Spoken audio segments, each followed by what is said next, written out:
Good Sunday morning, Northeast Ohio. I know I'm beginning to sound like a broken record, but what a week it has been. Because of that, it's hard to believe it was only 2 weeks ago that the Republicans took their first steps towards repealing and replacing Obamacare. Governor John Kasich in Cleveland on Friday, appearing with Cleveland Clinic CEO Dr. Toby Cosgrove at the City Club to discuss the potential impact. Here in Ohio, there are 700,000 people who would lose coverage that have it now through the expansion of Medicaid, and another 200,000 who currently have insurance through the exchanges. Afterwards, the governor and I sat down to talk about the path forward.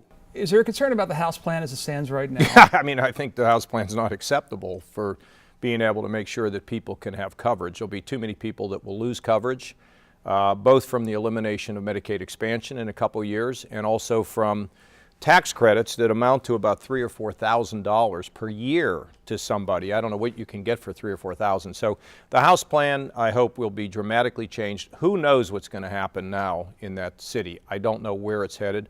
We're engaged with a few Democrat governors and Republican governors. Where this is going to go, I don't know. But John, honestly, there isn't any more I can do. I mean, I've been shouting from the rooftops about this. It doesn't mean we don't need change. We do. We need significant change in the way this program is run. But then once insurance is done, you've got to get to the root cause of health care costs. Budget process is moving forward. I used the analogy a couple of weeks ago when somebody was asking. I said it's almost like the magician that puts the rabbit in the hat and pulls out a block of wood. Sometimes what you send off to the legislature. Oh, there's always going to be big changes. But the most important, there's frameworks that are really, really critical. And the most important thing is that it's balanced and it's secure. Because if all of a sudden we start to sense a weakness in our ability to have a structural balance in our budget, it scares companies. And it's all about getting companies in here. So if they think, well, wait a minute, if the bond markets, if the people, the rating agencies in New York say, well, this is hocus pocus, it will cause a damage in this state. Because I remember what it was like when I first came in, and they were all going to downgrade us, and we think Ohio's kind of done. And we lifted it all back up again. So it's important we're structurally balanced. Now look, over the last 6.5 years, we've been pretty generous in terms of meeting a lot of needs. Now it's time we got to retrench a little bit. You talked in the book, you talked in your town halls about change coming from the bottom up. How do you think that applies to what is happening in Washington right now? Well, let's think about how it works in Cleveland. Cleveland's a different city than it was, 6, 7, 8 years ago.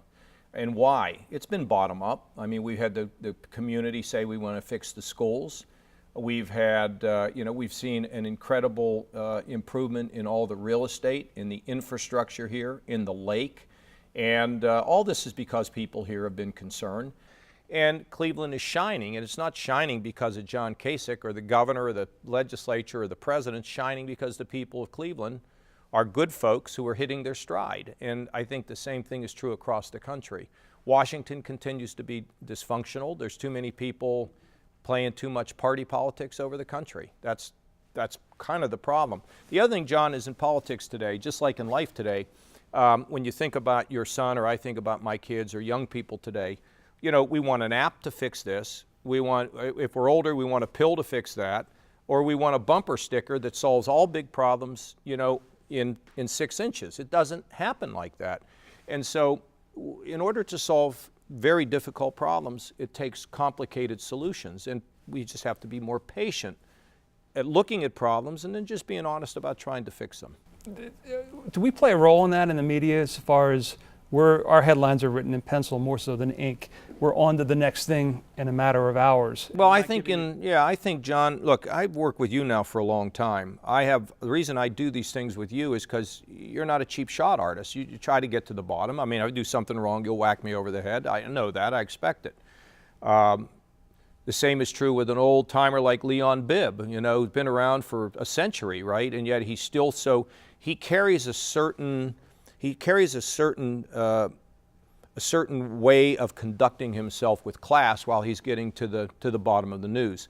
I think the media has a responsibility to not just go out and hyperventilate and create sort of faux crises, but I'm a fan of the media. I mean, any free society needs a robust media, and the only thing I am concerned about is people just shouldn't consume that they agree with. I mean, listen, every once in a while, the Bengals fans or the Browns fans ought to read something good about the Steelers. I mean, let's get right down to brass tacks. Coming from a McKees Rocks guy.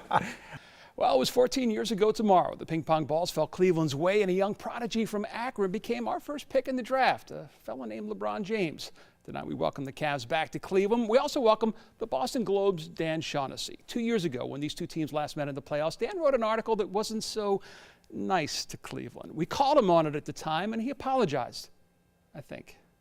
I'm here to tell you I love Cleveland. I love Cleveland. And Boston Globe columnist Dan Shaugnessy did write that, followed, as they say, by a mighty big but, the three-letter word that offers a literary license to then say what you really think. Shaugnessy called downtown Cleveland a sad space with many vacant buildings and boarded-up stores. It feels, he writes, like the local economy runs on lottery tickets. No hard feelings. Love you guys. The Horseshoe Casino crowd, he wrote, this is not Ocean's 11. It's more like Atlantic City on the Cuyahoga. This was not a bash job at all. It says in there, I love Cleveland. He loved East 4th, apparently, but didn't write about the world-class restaurants that line it, but rather the $3 PBRs you can get on its corner. It was a good thing writing about the $3 16-ounce Pabst Blue Ribbons. That's a good thing. That's not a shot. So anyway, don't be so sensitive. You guys are better than that. Yes, we are, in his words, a godforsaken, hopeful town. We apparently have a problem seeing a compliment when we read one. Read it more carefully and realize that this is a friend, not a foe. This is somebody who has always rooted for Cleveland, rooting for him now, and no hard feelings. Love Cleveland. Well, in fairness, Dan did go on to write an article last year on why he was pulling for the Cavaliers over the Warriors. Welcome back, Dan. With Democracy 2017, I'm John Kasich. Enjoy your Sunday.